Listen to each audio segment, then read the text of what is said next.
Ô, Folena, vamos começar com aquela tradicional pergunta que você faz: quando o PGR vai denunciar Bolsonaro em seu turno? E até apareceu uma joia nova aí, né? Isso. Uma joia nova. Essa pergunta é fundamental, Conde. Hoje eu vou botar também a Polícia Federal, né?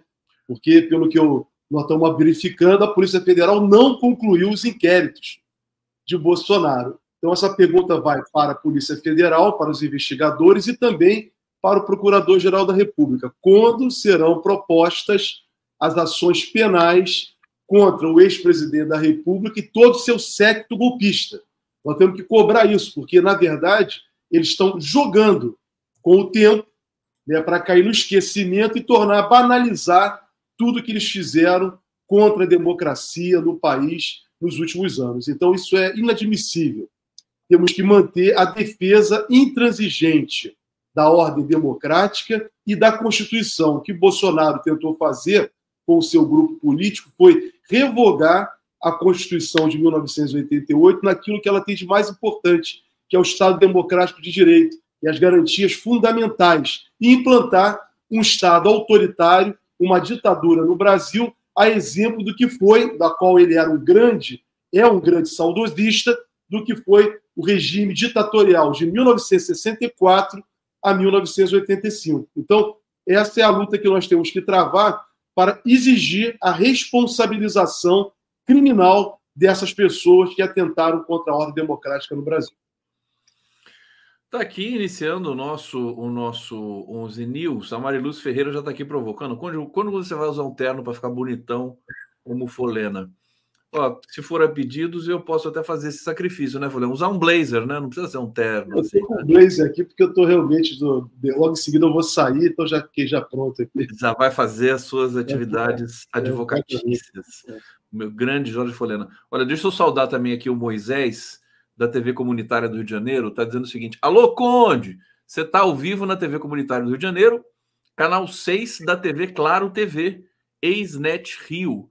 Que luxo! Estamos aqui, então, com uma audiência fantástica. Obrigado, Moisés. Um abraço para todos aí da TV Comunitária, que logo a gente vai conversar pessoalmente, inclusive aqui para transmitir para o Brasil inteiro, para o Rio de Janeiro. Folena, trazer essa notícia aqui, urgente para todo mundo, né? Polícia Federal cumpre na manhã dessa quarta-feira mandados de busca, apreensão e prisão contra dirigentes do PROS, atualmente incorporado ao Solidariedade. Eu peguei a notícia aqui, uma outra notícia da Polícia Federal, né? Mas é igualmente urgente, né? Para avançar em uma investigação sobre desvios de 36 milhões dos fundos partidário eleitoral nas eleições de 2022. A ação foi batizada de Fundo do Poço, já prendeu 6 pessoas. Há ordem de prisão também contra o último presidente do partido antes da fusão com Solidariedade, Eurípides Júnior, mas ele ainda não foi encontrado. Essa operação da PF, eu acho que assim, PF tem que estar na ponta dos cascos, realmente, numa situação em que o Brasil é depredado pela extrema-direita e que você tem problemas no próprio governo, né? Porque é um governo de frente amplíssima, então tem de tudo ali. Comenta pra gente essa situação, meu querido Fernando. Conde, olha, eu vi essa notícia hoje cedo, né, eu considero esse assunto importantíssimo. Por quê? Na verdade, ele tem uma relação direta com a estrutura política do Brasil, a estrutura partidária brasileira. É com tudo aquilo que nós temos de equivocado que possibilita hoje, infelizmente, nós temos um parlamento tão contrário aos interesses da classe trabalhadora, os interesses do Brasil.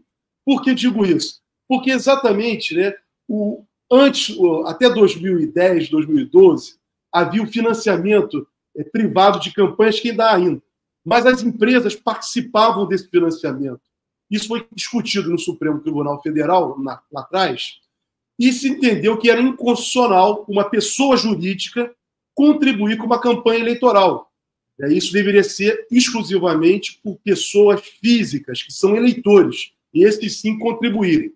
De certa forma, isso foi importante para tentar evitar os abusos de poder econômico que eram feitos por grandes empresas, bancos, seguradoras, mineradoras. O melhor exemplo disso é ilustrado pelo ex-presidente da Câmara, Eduardo Cunha, que dizia que tinha uma bancada dele que ele conseguia regimentar a partir de recursos obtidos mediante empresas. E ele conseguia formar uma bancada dele. Então, essa decisão foi importante. Ocorre que essa decisão do Supremo Tribunal Federal fez com que migrasse para o financiamento individual. E não há nenhum controle efetivo sobre isso.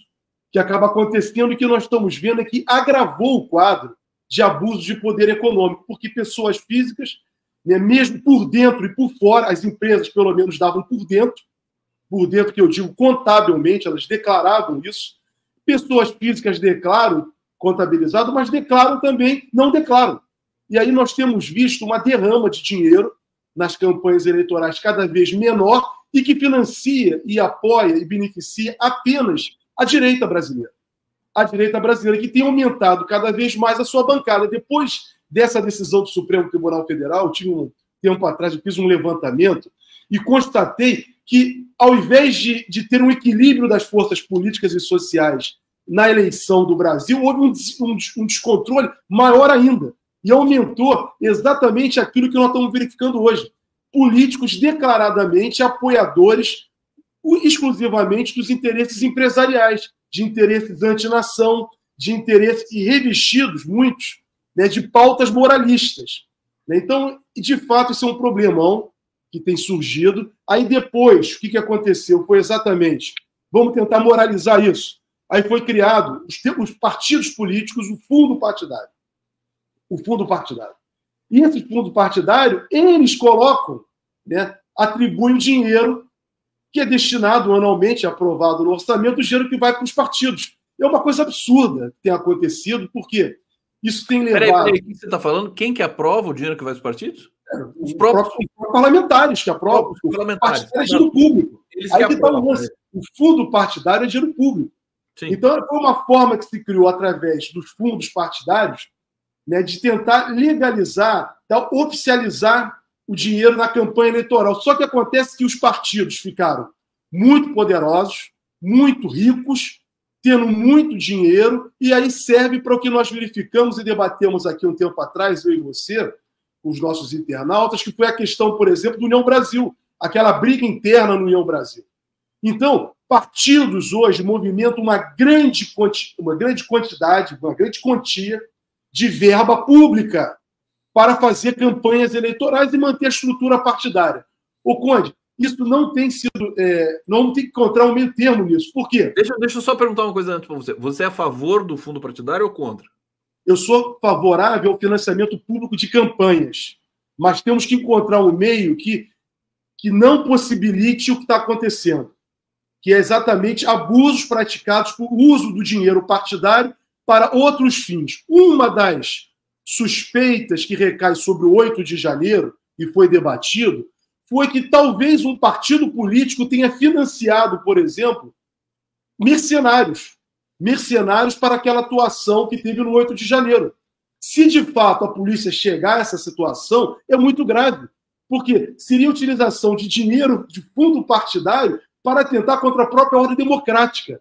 Isso chegou a ser debatido, se eu não me engano, isso está sob investigação. Então, nós temos que ter um cuidado muito com relação ao dinheiro que tem se dado aos partidos, porque isso só favorece um abuso da própria direção de partidos em que são criados por determinadas pessoas que controlam aqueles partidos, que não são partidos que têm uma grande discussão na sua base partidária, não são partidos, na verdade. O PT tem discussão, mas o resto... que têm participação dos seus filiados, que não tem uma entidade, que não tem um programa partidário. Daí aquilo que eu semana passada falei aqui contigo. A necessidade do voto e as pessoas observarem em quem estão votando e em que partido estão votando. E para isso a necessidade de se ler exatamente o programa dos partidos políticos, porque é ali que está exatamente a sua Constituição. Então, Conde, esse assunto ele é importantíssimo, tá? É gravíssimo isso, e tem que ter, se for o caso, tem que apurar em todos os partidos. Eu me lembro, Folena, eu me lembro da votação ali no Congresso, não sei se foi no ano passado, para aprovar esse fundo partidário, que foi na faixa de 5 bilhões, 4, alguma coisa bilhões, e Na época eu também me perguntava, né, cara, quanto dinheiro? O PL acho que levou 1 bilhão, quase 1 bilhão. O PT levou 600 e tantos milhões. E a Gleice foi a favor desse fundo partidário, quer dizer, o PT também está a favor disso. Esse que é o problema, né? O PT é o segundo partido. Ô, Conde, na verdade, vamos ser sinceros, né? Nós temos que repensar no Brasil como um todo. Lógico que a gente não vai conseguir resolver isso da noite para o dia. E nem como faz a extrema-direita, porque a extrema-direita está a serviço da concentração de capital do neoliberalismo. Mas, na verdade, nós temos que discutir com profundidade todo o sistema político brasileiro. Constituição de partidos políticos, a forma de votação. Veja, o governo do presidente Lula, ele é refém do sistema eleitoral brasileiro. O Lula foi eleito presidente da República, mas não conseguiu formar uma maioria. E não conseguiu por quê? Porque toda a estrutura eleitoral brasileira foi mantida para impedir que o presidente da República possa fazer uma maioria parlamentar. Então, você veja, no mesmo dia, no único dia, é votado para... São várias eleições. Eleição para presidente da República, governadores, senadores, deputados federais e deputados estaduais. Aí eu te pergunto, como é possível um chefe do Poder Executivo, que é uma eleição completamente diferente, executivo é o presidente da República e os governadores. Como pode esse chefe de executivo, que precisa ter uma maioria parlamentar, no mesmo dia, com uma infinidade de partidos políticos no Brasil, são mais de 40 partidos políticos, ele conseguir, no seu campo, ter uma maioria parlamentar? É impossível. Talvez o ideal, o correto, seria eleição para presidente num determinado dia e eleição para o parlamento 15 dias depois, 30 dias depois. Porque isso possibilitaria, inclusive, a população ratificar o programa eleitoral apresentado pelo candidato que vai governar o Brasil, o Estado. Isso é protocolo em algum país? Claro, vários países têm. A França, por exemplo, tem isso. A eleição presidencial não é no mesmo dia, a eleição presidencial não é no mesmo dia da eleição para o parlamento. Na França, o sistema é um pouco diferente do nosso. Lá é um chamado semipresidencialismo. Aqui, o semipresidencialismo é informal, isso Lira. Inclusive, o Macron dissolveu o parlamento lá na França, que deixou todo mundo... Mas o presidente da República na França tem muitos poderes. Ele é chefe de Estado, chefe de governo, até para ele é quem faz a indicação do chefe de governo a partir da composição política que vem se formar posteriormente com a eleição. Aqui, no caso brasileiro, nós temos uma república presidencialista em que, aquilo que eu volto a dizer para chamar a atenção de todos, primeiro que é uma quantidade gigantesca de partidos políticos. Essa quantidade de partidos políticos apenas interessa à classe dominante. Por quê? Os partidos de aspecto liberal, conservador e reacionário são vários. Então, você fragmenta. Então, você vota, por exemplo, na sigla A, B, C, D, não sei o quê, que são todos de direita. E poucos que são, por exemplo, que representam efetivamente no seu programa partidário os interesses da classe trabalhadora, por exemplo, ou os interesses de uma social-democracia. Então, você não tem isso. Então, o que você acaba formando, o voto ficando para o parlamento, você divide em diversos partidos que, na hora da votação, esses deputados todos se reúnem no único interesse. Qual o interesse? Dos interesses liberais, dos interesses dos empresários contra os interesses da classe trabalhadora. E aqueles deputados que são do campo progressista, que defenderiam os interesses da classe trabalhadora, estão em poucos partidos. Eu diria para você que no Brasil, talvez 3 ou 4 partidos.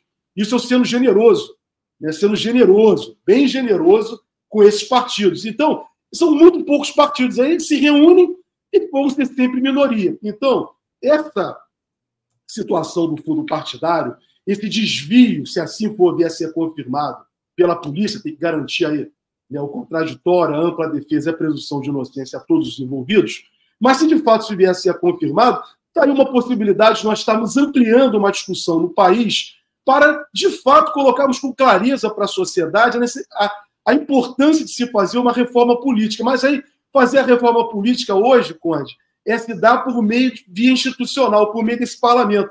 Esse parlamento que está aí jamais vai fazer reforma institucional para ter uma ampliação da política. Então, isso tem que se dar por onde? Aí vem o dilema do governo do presidente Lula. O presidente Lula não dá para ele fazer o governo dele apenas no modo tradicional, institucional, negociando com partidos e com bancadas. O presidente Lula, Conde, vai ter que estar abraçado com o povo. Eu tenho escrito isso constantemente. Eu escrevi 2 artigos recentemente, mandei para você, inclusive, no 247, publicado no Brasil 247, recentemente, fazendo um chamado. Essa política tradicional que o presidente Lula tem feito, que foi muito bem sucedido, entre 2002, e eu diria até no governo da presidenta Dilma, até 2014, de você fazer uma composição com os liberais, com a direita, no parlamento, ela deu certo até ali. Só que nesse atual mandato dele, nesse terceiro governo do presidente Lula, nós já sabíamos que isso não ia dar certo, por várias razões. Por várias razões. Razões internas no Brasil, né? A radicalização da extrema-direita, a radicalização da classe dominante brasileira. Quem está radicalizando, Conde, não é a esquerda. Quem radicaliza hoje no Brasil é a classe dominante. A classe dominante é que impõe ações duríssimas, sem diálogo com a sociedade. Deixa eu trazer a notícia aqui do Juscelino Filho.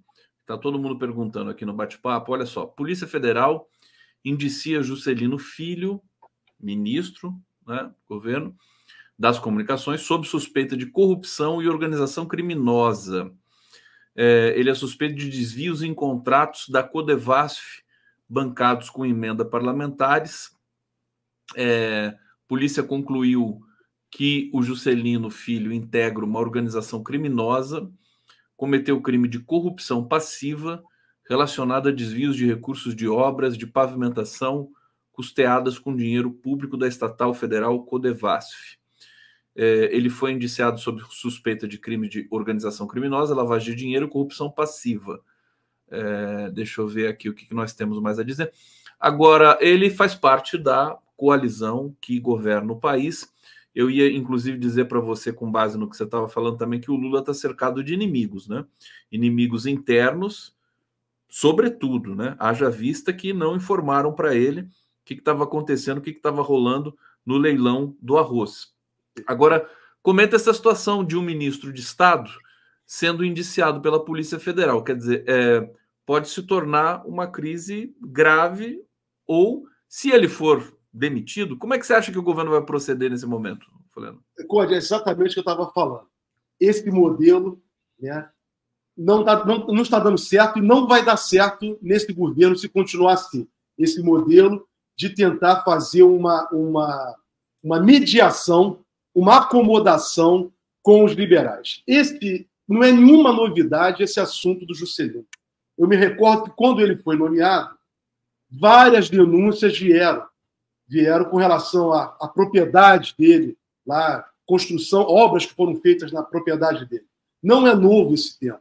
Então, por isso que, para mim, não causa nenhuma surpresa. A surpresa agora, desagradável, é a Polícia Federal, né, divulgar essa investigação no mesmo momento da situação infeliz também que foi essa história do arroz.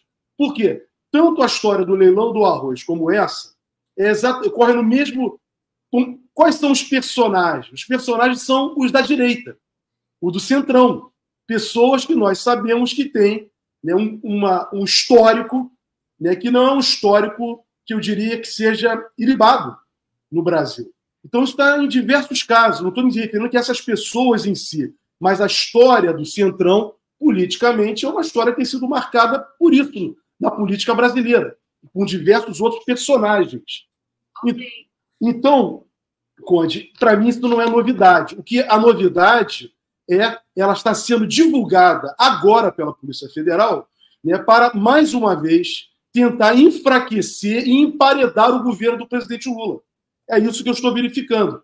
Então, daí a necessidade, Conde, o chamado, né, que nós temos feito para o governo compreender, o presidente Lula compreender que temos que mudar a forma de fazer política. Essa forma nós já sabíamos desde o dia 30 de outubro de 2002, quando ele foi eleito no segundo turno, que isso tudo ia acontecer, que ele não teria maioria parlamentar, que ele encontraria um Congresso contra os interesses dele, com uma classe dominante contra o presidente Lula. Exemplo disso ontem, o presidente da Confederação Nacional da Agricultura falar que não considera o presidente Lula, que não vai falar com ele. Então, essa é a situação. O presidente Lula sabia que a classe dominante brasileira iria radicalizar contra o governo dele, que é um governo que tenta restabelecer a democracia no Brasil, a paz no Brasil e restabelecer os rumos de um desenvolvimento necessário para o Brasil. Mas com esse parlamento, com essa estrutura política partidária, é impossível. Então só tem um caminho para o presidente Lula. O que está em xeque, na verdade, com tudo isso, é o programa eleitoral do presidente Lula, que foi vencedor exatamente na eleição de 2022. O que eles estão atacando não é a pessoa do Lula. O que a classe dominante brasileira está fazendo, inclusive com essas ações da Polícia Federal e diversas outras ações da extrema-direita e da direita, o que eles estão fazendo é tentar desaprovar aquilo que foi aprovado pelo povo brasileiro, que foi eleger o programa do presidente Lula. Agora, o presidente Lula, para fazer com que esse programa, de fato, se torne efetivo, ele vai ter que fazer mais. Não dá. O presidente Lula vai ter que se comunicar mais com a população, chamar mais cadeia nacional de rádio e televisão para que as pessoas possam compreender a situação do Brasil. Eles têm que manter, o presidente Lula tem que manter mais contato com você, que é um grande youtuber. Mas conhecendo o presidente Lula, você sabe que ele não vai fazer isso. Porque mas nós temos que falar para ele. Ele não gosta de desautorizar os seus autorizados, né? É uma situação bastante complicada, né? Tem um perfil diferente do presidente Lula nesse governo Lula 3, né? Muito diferente do Lula 2, do Lula 1. Você quer falar, por favor? Quero. Ô, Conde, nós tivemos agora um bom exemplo aqui na América Latina. Nesses dias, o México acabou de eleger uma mulher progressista, de esquerda, efetivamente, que vai suceder o Andrés Manuel López Obrador, atual presidente do México, que teve um programa, está tendo um programa de governo de 6 anos progressista para o México. E olha que governar o México é tão difícil quanto o Brasil. O México é um país muito parecido com o Brasil, inclusive com uma classe dominante colonial como a nossa. E o México ainda tem um agravante. Ele está na divisa com os Estados Unidos da América e toda uma organização econômica dependente do NAFTA. O López Obrador, diante de todas essas dificuldades que ele encontrou e encontra no México, inclusive com narcotráfico, milícia, militares envolvidos com narcotráfico, qual o caminho? Um dos caminhos que ele encontrou é fazer uma conversa matutina diária com o povo mexicano. Todos os dias, o López Obrador se reúne com o seu ministério para conversar com a população, explicar o que ele está fazendo, quais são as dificuldades que ele encontrou. Veja, ele enfrenta no México, o Conde, um judiciário, ele comprou uma briga com o judiciário no México, que é pior do que o judiciário brasileiro, no período que nós verificamos antes. O López Obrador simplesmente foi para um enfrentamento político, democrático com o poder judiciário. E está lá apresentando uma proposta de emenda à Constituição. Agora ele conseguiu ter uma maioria parlamentar, elegeu a sua sucessora com quase 60% dos votos, e é assim que ele está construindo a democracia e levando à frente o programa democrático, popular e progressista para o México. Será que talvez o presidente Lula não pudesse, o governo do presidente Lula, olhar para o México, para o Manuel López Obrador e verificar que de bom tem nessa fase de comunicação com a população e tentar introduzir no Brasil? Gente, copiar coisa boa é muito bom. Desculpa a redundância aí. O que não podemos copiar são coisas feias. O que a extrema-direita faz. Então, Conde, é isso. É isso que nós temos debatido. É isso que nós temos feito. Vários companheiros têm escrito sobre isso, falado sobre isso. Então, é a necessidade de tentarmos, Conde, de alguma maneira, nós temos que tentar romper esse núcleo duro que, infelizmente, cerca o presidente Lula. Alguém está cercando e mantendo o presidente Lula refém. E ao manter o presidente Lula refém, ele fica preso a essas neoliberais. Vai ser muito desagradável, Conde, só para concluir, se for de fato, né, o governo, o ministro Haddad apresentou que era possível apresentar metas fiscais. O presidente Lula acreditou e aceitou.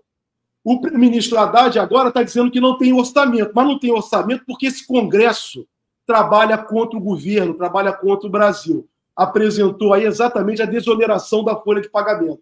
Vai implodir o orçamento se isso for mantido. O governo tem feito de tudo para tentar restabelecer o orçamento mínimo para cumprir as metas.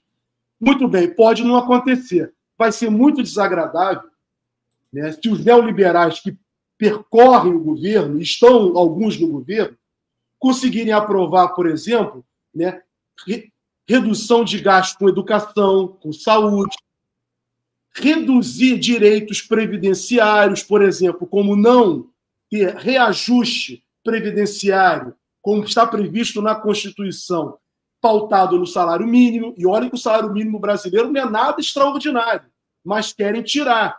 Ô, Conde, dos empresários não podem fazer nada. Está aí o governo com a medida provisória, que podemos falar depois, né, que tentava, numa medida provisória, tentar restabelecer um pouco de caixa para o governo diante de hipóteses de compensação tributária. Aliás, esse é o grande tema, viu, Folena, que tomou conta ontem da parte final do dia, e hoje iniciamos o dia com essa pendência também, que é um grande passivo, um problema para o governo, que é a questão da medida provisória devolvida. Vamos falar disso na sequência, mas antes, meu querido Jorge Folena, vamos para o bate-papo aqui. Deixa eu trazer o comentário do Zé Carlos Faria. Não a PEC 65, BC, Banco Central, não pode ser empresa pública. O Zé Carlos Faria está em campanha aqui para combater essa PEC 65, que eu não sei se vai ser votada hoje. Estou tentando buscar aqui nas redes, não estou encontrando.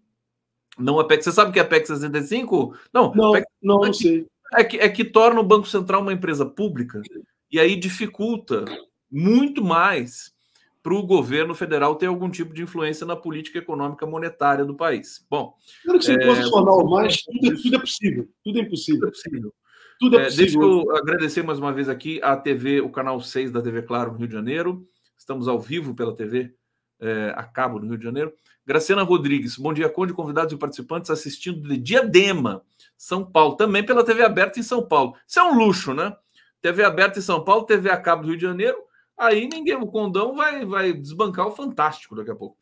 Marluce Ferreira, Conde, quando você vai usar... esse aqui eu já tinha lido, né? Usar o terno para ficar bonito que nem... É que eu uso gorro, viu? Eu uso gorro. Carapuça, botou a carapuça aí, Conde. A carapuça serviu, eu estou usando a carapuça. José Coimbra, esse ministro corrupto já era para estar preso. Será que Lula está cego? Felipe Vanderlei, cego de amor ele está, né? Porque ele é apaixonado pela Janja de um jeito que a gente fica até preocupado. Aliás, hoje é dia dos namorados, gente. Dia dos namorados. Aí, por isso que o Folena já está de terno para fazer o trabalho todo, né? Na parte do dia, para de noite você fazer um jantar romântico, né, Folena? Não é isso, querido? Eu peguei, Folena. Felipe Vanderlei, que coisa hipócrita, o Haddad querendo acabar com o piso constitucional e ouvir essa hipocrisia de que neoliberal são os outros. Está aqui, democraticamente a gente traz todas as posições aqui do nosso público. O Osmar Nogueira, Conde, com sua total clareza e discernimento no atual governo, vem em doses homeopáticas em suas lives sobre as falhas atuais. Obrigado, é o trabalho que a gente faz de denúncia, de alerta o tempo todo para o governo. A gente não passa pano, a gente traz as questões que são urgentes para o país, né? Denise Antônia, o Juscelino já era problema desde o começo, manter esse cara no União Brasil, do União Brasil nessa posição foi e é um grande erro. Lenice Thanos, acabo de ver a notícia anual, eles anunciam o ministro de Lula, mas ele é o ministro de Lula também, né? Não vamos também, né, querer apagar tudo isso. O Lula, né? O Lula inclusive se esforçou para manter o Juscelino Filho. As consequências chegam, cada um que assuma as suas responsabilidades também. Sara Almeida, Jorge, certíssimo. Lula tem que falar com o povo. Folena, eu estou muito curioso. Se você quiser comentar, fica à vontade aqui os comentários que eu trouxe. Mas essa história dos 180 criminosos do 8 de janeiro que fugiram do país, sendo que parece que 41 deles danificaram as suas tornozeleiras e se mandaram para a Argentina. Como é que vai ficar esse negócio aí? Porque assim, parece que foi um ônibus, né? Cheio de bandido, foi para o Paraguai e se distribuíram ali pela Argentina. Quer dizer, é um escândalo de. Eu tô impressionado de o ministro da Justiça também, o Lewandowski, não ter falado nada sobre isso ainda. Mas enfim, queremos ouvir de você aqui. Quando esse assunto saiu, já tem umas 3 semanas isso, não é? Isso não é novo, não. Isso já é antigo, de certa forma antigo, né? Porque tudo é tão rápido hoje, toda hora entra uma coisa que tudo fica para trás. Né? Hoje está assim. Mas olha, quando esse assunto saiu, até eu fiz um comentário, exatamente, quer dizer, falha do sistema, né? Do sistema carcerário, porque essas pessoas, alguns inclusive já estavam condenados, o que me surpreende, né? Como pessoas condenadas com tornozeleira, a não ser que elas tivessem tido, por exemplo, foram condenadas, né, posteriormente, e tinham sido presas, foram libertas e depois condenadas. Aí tudo bem. E estavam em fase ainda de cumprimento lá, execução, a polícia tentando prendê-las. Mas mesmo assim, Conde, é uma coisa assim, se quebra a tornozeleira, cabe exatamente o sistema carcerário ir lá e prender as pessoas. Não pode isso acontecer, né, é um erro, isso tem que ser, de fato, chamar responsabilidade. Agora, é uma coisa absurda também, você veja, esses são os patriotas brasileiros. São criminosos mesmo, eles se reconhecem como criminosos, praticaram delitos previstos no Código Penal. E a fuga é carimbar, né? Falou assim, previsto no Código Penal brasileiro. O que é mais grave ainda são senadores da República, como nós verificamos ontem, né, defendendo essas pessoas que praticaram crimes.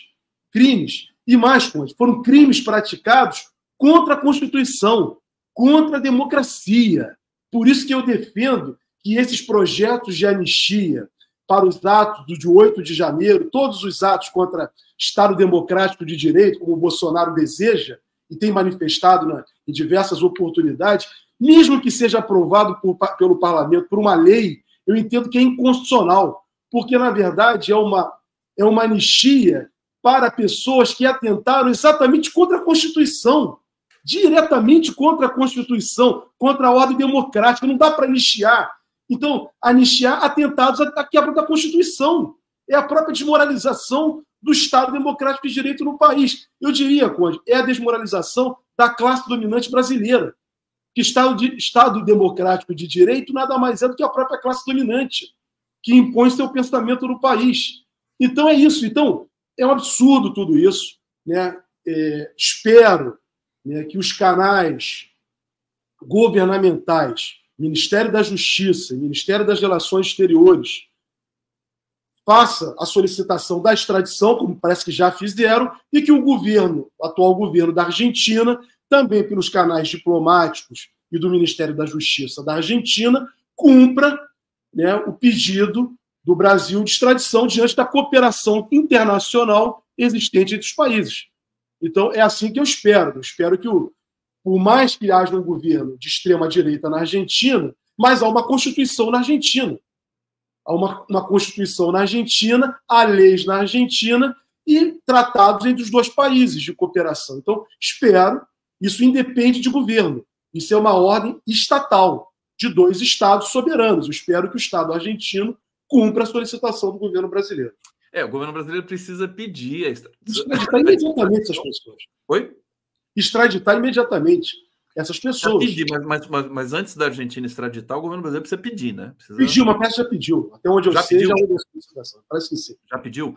Já pediu. Porque existe essa situação delicada, porque o Javier Milei é uma figura, né, difícil e tudo mais, mas parece que é muito difícil para a Argentina, mesmo com o Javier Milei, negar a extradição desses bandidos. Né? Há um Ministério da Justiça, há um Poder Judiciário, há uma polícia. Não significa que o Poder Judiciário, que a polícia, que todos sejam o mesmo pensamento autoritário, fascista do presidente. Folena, feio para o governo não pode permitir isso. É o sistema de justiça brasileiro, 41 violações de tornozeleira eletrônica, a excursão de bandido para o exterior, sabe? E o Lewandowski, com todo respeito, ele tem um tom todo professoral e retraído e tudo mais, diferente, né? Água e vinho com relação ao Flávio Dino, mas ele precisa se transformar também, né? Porque o Dino foi para o STF e se transformou, ficou quietinho, né? Tá quietinho lá, tá fazendo o trabalho dele sem se manifestar. E o Lewandowski, que saiu do STF e foi para o Ministério da Justiça, ele tem que ser um ministro, né? Não pode ser continuar ministro do STF, né? Meu querido Folena. Deixa eu pegar aqui a mensagem do Zé Carlos Faria. Está dizendo aqui, votação hoje da PEC 65 na CCJ do Senado. Tem manifestação em Brasília. Os funcionários do Banco Central estão se manifestando contra a PEC e tudo mais, que é uma espécie de golpe. Aliás, que vem na esteira do encontro do Campos Neto. Folena, a gente pode até terminar com esse tema hoje aqui, do Campos Neto com o Tarcísio de Freitas. Essa tranqueira que vocês aí do Rio de Janeiro mandaram para a gente aqui em São Paulo, meu querido. Nunca vou perdoar, viu? Nunca vou perdoar vocês. Tem que perdoar vocês aí que votaram nele, pô. Mas quem mandou ele para a gente aqui? Agora, ontem, conversando com vários analistas, comentaristas, assim, uma conspiração aberta, né? Um encontro entre Tarcísio de Freitas, governador de São Paulo, pré-candidato à presidência da República em 2026. Deixa eu tirar aqui, porque eu não posso atender agora. E o presidente do Banco Central, que está de saída e que representa as elites brasileiras. Comenta pra gente essa situação. Isso não é nada republicano, né? Na verdade, quer dizer, que republicanismo é isso?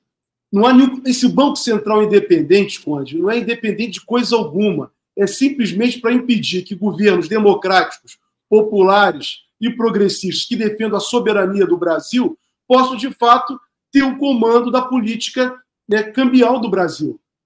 Então é isso. Esse que é o Banco Central.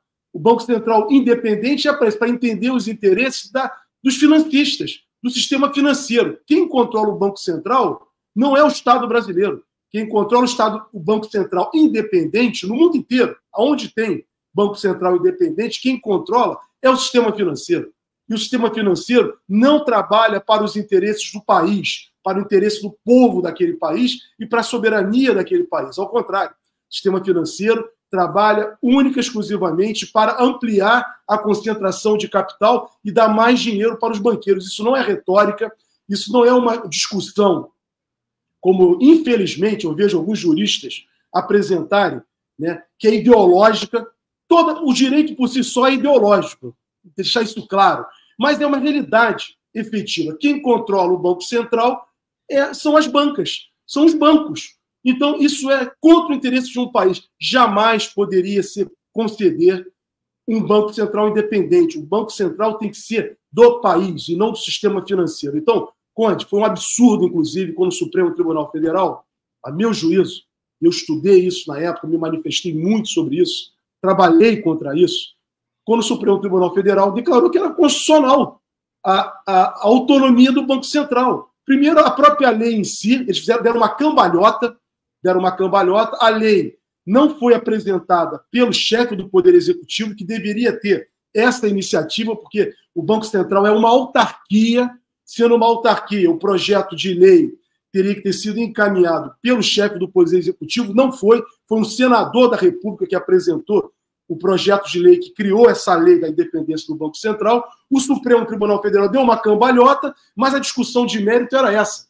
Quem tem que decidir sobre o destino do país é o governo, e quando me refiro ao governo, são as pessoas que foram eleitas pelo povo, que têm um mandato dado ao povo, não é a burocracia. O Campos Neto é um mero representante, né, dos interesses privados, mas ele não tem mandato. Ele não foi eleito pelo povo. É o presidente da República, é os governadores, é que tem que decidir o destino do governo, e não uma pessoa estranha, que representa interesses privados.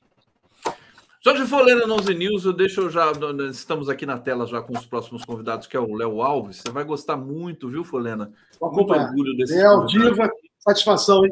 E a Diva Santana são duas figuras emblemáticas aqui na luta pelo reconhecimento dos danos que foram feitos na ditadura militar.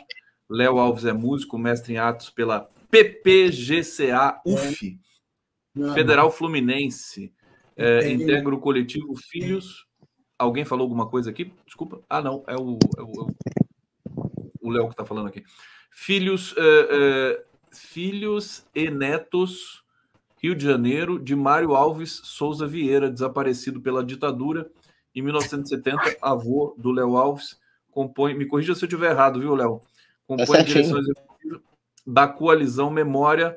A Diva Santana é diretora do Grupo Tortura Nunca Mais da Bahia, ex-conselheira do CMPD, MDP, familiar do casal de desaparecidos políticos de Naelza Santana Coqueiro e Vandique Reidner Pereira Coqueiro, militante de defesa dos direitos humanos. Compõe o conselho diretor da Coalizão Memória. Com essa apresentação, eu me despeço do Jorge Folena para seguir adiante aqui com o Léo Alves. Folena, obrigado. Senhor Conde, quero colocar à disposição do Léo e da Diva. Esse é um tema muito caro para mim. Eu estou atualmente presidente da Comissão de Justiça e Transição e Memória da OAS Advogado do Brasil do Estado do Rio de Janeiro, Léo. E me coloco à disposição na comissão para nós depois conversarmos aí e levarmos adiante um debate sobre esse tema importantíssimo que nós fazemos lá na comissão, tá bom? Muito obrigado, Conde. Folena. Um abraço, Léo.